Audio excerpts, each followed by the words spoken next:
ನಾನೇ ಕಂಪ್ಲೇಂಟ್ ದಾಖಲಾಗಿದೆ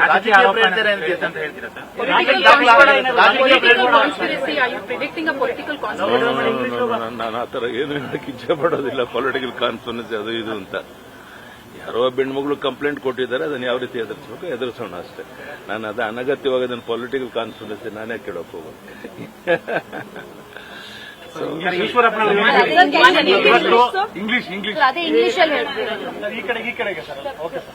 ನಾನೇನ್ ಹೇಳಿದ್ದೇನೆ ಅದನ್ನ ಇಂಗ್ಲಿಷ್ ನಲ್ಲಿ ಟ್ರಾನ್ಸ್ಲೇಟ್ ಮಾಡ್ಕೊಳ್ಳಿ. ನಾನು elections are nearing. Sir, elections are nearing. Do you allege that this is deliberately being done against you by your rivals? I told you everything, I don't want to comment more.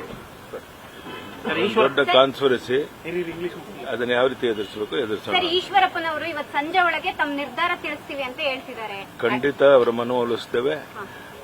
ಅವರು ನಮ್ಮ ಜೊತೆಗೆ ಇರಬೇಕು, ನಮ್ಮ ಹಿರಿಯ ನಾಯಕರು. ಎಲ್ಲವೂ ಸರಿ ಹೋಗುತ್ತೆ ಅನ್ನುವಂತ ಸಂಪೂರ್ಣ ವಿಶ್ವಾಸ ನನಗೆ. ಶೆಟ್ಟರ್ ನಿನ್ನೆ ಬಂದು ಭೇಟಿಯಾಗಿದ್ರು ಸರ್. ಜಗದೀಶ್ ಶೆಟ್ಟರು ಬಂದಿದ್ರು. ಅವ್ರಿಗೆ ಬೆಳಗಾಂ ನಿಲ್ಲಕ್ಕೆ ಇಷ್ಟ ಇರಲಿಲ್ಲ. ನನಗೆ ನಾನು ಕನ್ವಿನ್ಸ್ ಮಾಡಿ ಬೆಳಗಾಮಲ್ಲಿ ನಿಲ್ಲಿ ಅಂತ ಹೇಳಿದ್ದೇನೆ. ಅವರು ಸಂತೋಷದಿಂದ ಒಪ್ಕೊಂಡು ಹೋಗಿದ್ದಾರೆ. ಬಹಳ ದೊಡ್ಡ ಅಂತರದಲ್ಲಿ ಬೆಳಗಾಮಿಂದ ಗೆಲ್ಲಕ್ಕೆ ಸಾಧ್ಯ ಇದೆ, ಅದರಲ್ಲಿ ಅನುಮಾನ ಇಲ್ಲ. 28 ಗೆಲ್ತಿರ್ಬೇಕಾದ್ರೆ ಮೋದಿಯವರ ಆಶೀರ್ವಾದದಿಂದ ಅದೇನು ಕಷ್ಟ ಆಗುತ್ತೆ ಅನ್ಸೋದಿಲ್ಲ. ನಾನು ಕನ್ವಿನ್ಸ್ ಮಾಡಿ ಕಳಿಸಿದ್ದೇನೆ, ಒಪ್ಕೊಂಡು ಹೋಗಿದ್ದಾರೆ. ಅವ್ರು ಬೆಳಗಾವಿ ಹಿಂದೆ ಸ್ಪರ್ಧೆ ಮಾಡ್ತಾರೆ. ನ್ಯೂಸ್ ಫಸ್ಟ್ ನಿರ್ಭೀತಿಯಿಂದ ನಿಮ್ಮ ಪರವಾಗಿ.